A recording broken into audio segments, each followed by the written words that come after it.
Olá, aluno. Eu sou o professor André Luiz e vamos à nossa aula prática sobre análise de sistema orientados a objeto. O objetivo dessa aula é mostrar na prática como elaborar os diagramas de caso de uso e os diagramas de classe. Para tanto, seguiremos o nosso sumário no nosso slide.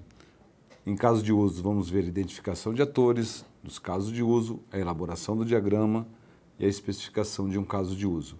Tudo isso com um passo a passo para a elaboração, finalizando com a construção do diagrama em uma ferramenta case. No nosso modelo, nós usaremos a ferramenta ASTA, mas nada impede que você utilize qualquer outra que esteja disponível no mercado, ok?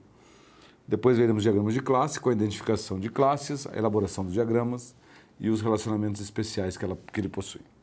Comecemos então pelo diagrama de casos de uso. O diagrama de casos de uso tem dois elementos básicos, que são os atores e os diagramas de casos de uso.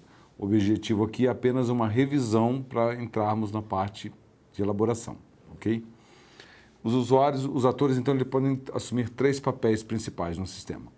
Ou ele é uma pessoa que interage com o sistema através do teclado na troca de informações, ou ele é um sistema externo com o qual o nosso sistema vai se comunicar enviando ou recebendo informação.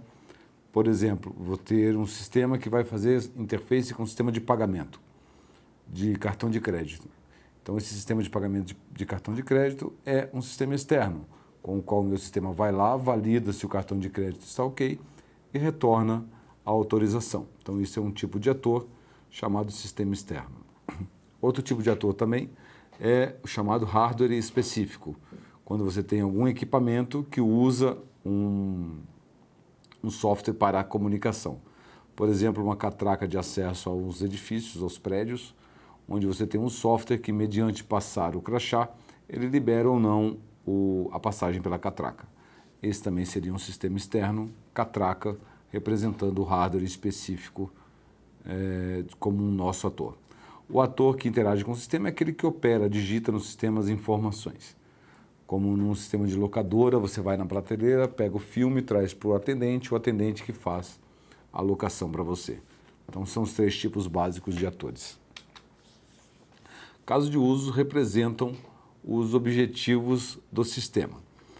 Então, é muito importante diferenciar um caso de uso de funcionalidade, porque os casos de uso não são funcionalidades, eles são objetivos do sistema. O cliente, ao visualizar um diagrama de caso de uso, ele tem que enxergar o que o seu sistema vai fazer.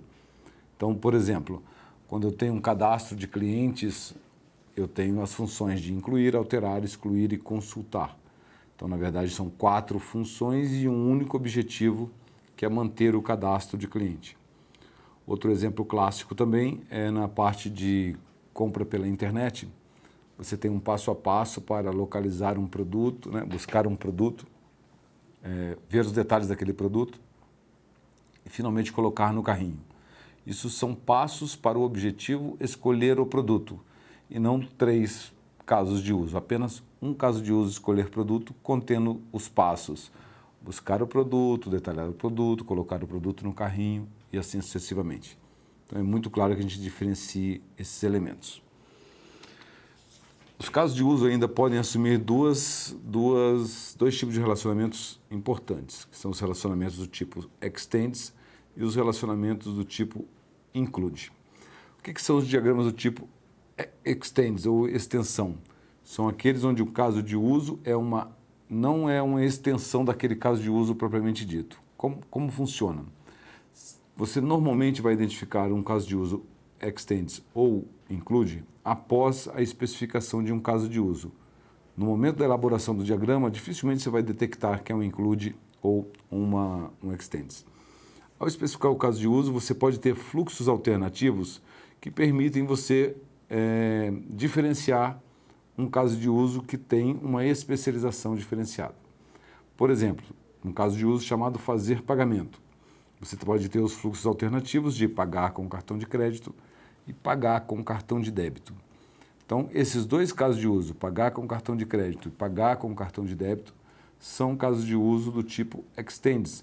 Por quê? Porque eles criam um caminho alternativo ao caminho principal do pagamento. Então, é importante relacioná-lo como extends, que é simbolizado por uma linha pontilhada, apontando para o lado do caso de uso estendido e com extensão e com o estereótipo, né, chamamos de estereótipo entre os sinais de maior e menor, chamado extends, para este caso. Tudo bem? Para os casos de uso do tipo include, são relações onde o caso de uso faz parte de um caso de uso base. Como que isso funciona? Também você vai conseguir identificar somente no momento que estiver elaborando a especificação de caso de uso.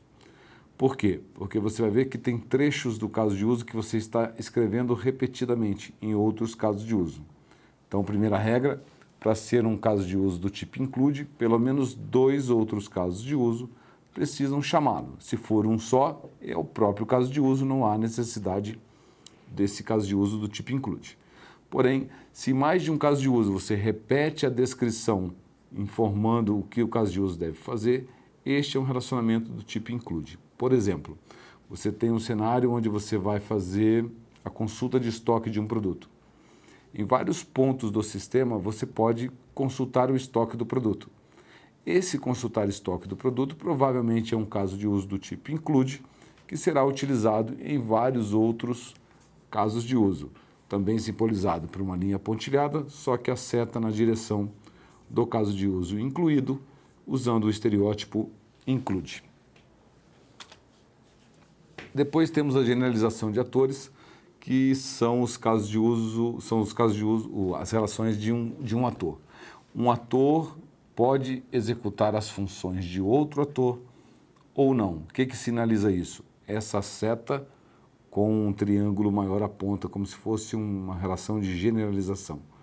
Na verdade, é uma herança entre os atores, entre aspas, porque quer dizer que o ator A faz alguma coisa específica além do que o ator B executa. No nosso exemplo, no caso de uso do slide, temos que o ator cliente pode efetuar saque e contratar empréstimo pessoal, enquanto o cliente pessoa jurídica pode aumentar o limite de crédito e, além disso, também executar as mesmas opções do cliente. Lembrando que ator não é uma pessoa, e sim um papel executado por alguém. Então, é claro que quando eu estou como gerente, eu posso executar o papel de um cliente e vice-versa, se for o caso. Então, a generalização representa esta hierarquia entre estes elementos. Depois temos a especificação de caso de uso. Com isso encerramos o diagrama. Uma revisão rápida sobre a especificação de caso de uso, que contém os elementos importantes para a descrição do seu caso de uso em si. Porque o caso de uso em si é uma elipse que tem um verbo mais um substantivo. A especificação detalha o que deve ser feito dentro daquele caso de uso. Então, temos aqui no nosso exemplo um caso de uso efetuar saque de conta corrente, que conta com o objetivo básico, que é permitir ao cliente efetuar um saque na conta corrente. Aí nós temos 2 situações básicas, pré-condições e pós-condições. Pré-condição é a situação do sistema antes da execução do caso de uso.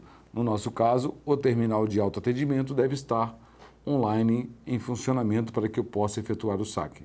Então, antes de executar o caso de uso, isso é uma pré-condição. A pós-condição, o cliente, ao efetuar o saque, a quantia será debitada da sua conta corrente e as notas serão liberadas no terminal de autoatendimento. Então, após a realização do saque, eu tenho essa pós-condição. Temos também o fluxo básico, que descreve o passo a passo principal do caso de uso, dizendo o que ele deve fazer. Então, sempre será uma interação, usuário, sistema, sistema, usuário, usuário, sistema e assim sucessivamente. No nosso exemplo, um cliente insere o cartão, o sistema solicita que o cliente informe a senha, o cliente informa a senha, o sistema exibe as operações possíveis de serem realizadas no terminal, o cliente seleciona a operação de saque e informa a quantia que deseja sacar. O sistema dispensa cédulas e o cliente retira as notas.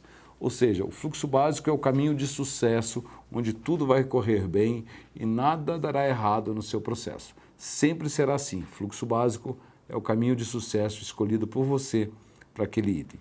Fora isso, você pode marcar, como apontado aqui nos slides, 1.1, 2.1, 5.1 e assim sucessivamente. São os chamados fluxos alternativos, que são caminhos que nós podemos ter dentro do cenário de um caso de uso.